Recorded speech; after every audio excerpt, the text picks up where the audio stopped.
So let's see how I made just around 5K live, right? This is no hindsight. There's not going to be any magic entry, whatever. No, this is all live, right?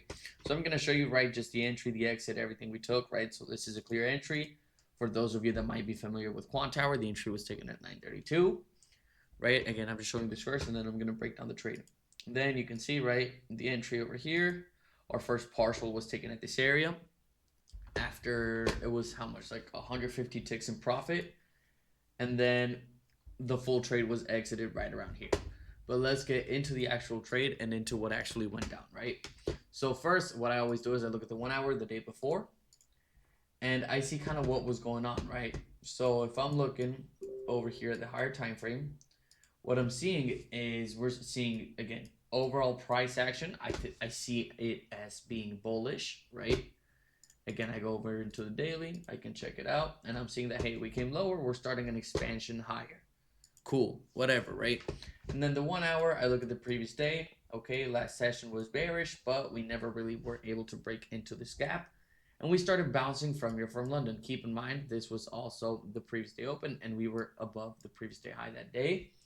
So that played a big influence, right? That we bounced from the daily open, that we were trading around that area. And then I go into the 15-minute to see kind of what was going on around here. So I hop into the 15. And again, just pre-market, what I was seeing is we have bullish structure, right? We just took this high, cleared it, easy money, stayed around here. So again, cleared the high, consolidated for a bit before the New York Open, right? From 8:30 to like 9:30, which tells me that there's a high probability that we get an expansion. Also, I was seeing that we were forming liquidity under here. These yellow lines are volume that was chasing price. The red lines are liquidity to the upside. Of course, there was more, but I don't like getting too greedy with my trades sometimes. And I hop into the 5-minute, and here's where it gets important, right? Again, pre-market, we were trading under here. So the most important thing for me was clearing this high successfully. Let me make this a visible color, right? So for me, it was okay. Let me make sure that we clear out this high right around here, because that's going to confirm structure, okay? And after we did that on the 5-minute, we closed bullish, right? And we were rejecting down here. So again, once the 3-minute closed above here, I waited for a bit of a pullback into the inflection point. And then the reason I had my stop down here is because we had some red hot liquidity forming on Bookmap at this area, which means that there's some buyers just right under this low.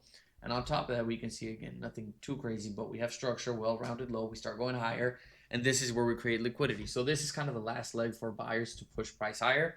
I place my stop just a point or two below it, just in case it does tap, it doesn't fake me out. And then my first take profit was over here at this congested zone of 910, 905. The reason being is we had a lot of orders over here. I believe it was around 200 orders in the COB, which at the moment was high because we had 200 at 905, 200 at 910. So in my opinion, right, and when I was seeing that, I'm like, okay, well, we already got structure. We bounced off liquidity. The buyers are chasing price. And then this should just act as fuel. But just in case that it doesn't, and price takes these orders and goes lower, then I trail my stop loss to break even as soon as we get here, right? So by this point, my stop is just at break even. I take on my partial, and then I let the rest ride into 950. I wanted to go for 1900, but I decided to take my profits. I was cool for the day, still secured 336 ticks. And again, guys, these trades are just really easy to secure. And again, how I do it every single day, right? Of course, my win rate is not perfect. Of course, my win rate doesn't go crazy, whatever. But it's just, hey, understand structure, understand the trend. If there's no clear structure, no clear trend, then there shouldn't even be a trade that we're thinking about. Once we see that, then it's pretty clear for us that we should be going for the buys, right? In this case, we clear the high. We have liquidity to the upside. Let's go. And again, guys, in these conditions, it's just really about following the trend, following the structure. Because once you understand where the market is going, right? Again, liquidity, right? Okay, well, we know the market is going to target liquidity, whether that's up or down. Our only job after that is to figure out what liquidity is it. Is it going to be the buy side liquidity or the sell side liquidity? And no, this is not ICT, magic lines, whatever. This is actual liquidity and order book stuff, right? I'm not saying ICT doesn't work. I'm simply saying don't call things what they are not, right? ICT teaches certain things. They work sometimes. They don't work sometimes. It really depends on the trader. What I am saying is, if you learn how to spot orders, if you put the work in to understand the order book, the book map, it becomes really easy to start reading the charts. It's almost kind of like that Matrix movie where once you understand things from a different perspective, it becomes really easy to find consistency, right? This does not mean a perfect win rate, that does not exist, but it does mean being able to spot higher quality trades. It does mean having a better expected value. It does mean being able to get out of drawdown easier, which leads to a better calendar, right? If you're not tracking these stats, if you're not tracking your setups, and if you're not following through with everything you need in order to get to a next level, you will not reach that next level, right? Again, since I opened the prop firm, I've found some insane numbers, and only 5% of traders get funded. And again, Kronos has probably the easiest rules to get funded in the game. It's literally hit your profit target. It doesn't get easier than that, right? And then you still have people that are going on tilt, that are over trading, and this all stems from data gathering and how you apply that data into your charts.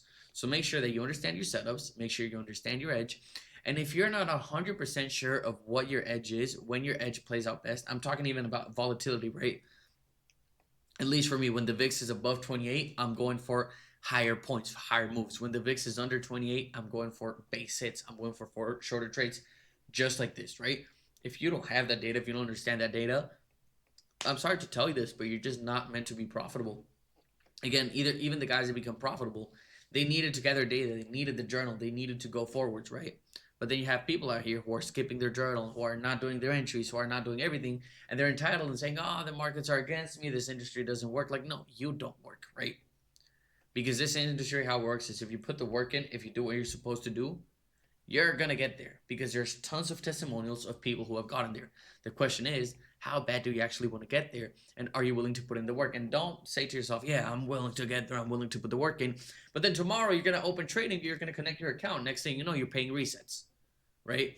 So it's about actually mentalizing yourself on what the process looks like and what the steps you need to follow are, because until you don't do that, there's really no option for you except for remaining unprofitable. And if you don't really want to remain unprofitable, then start putting this stuff to work.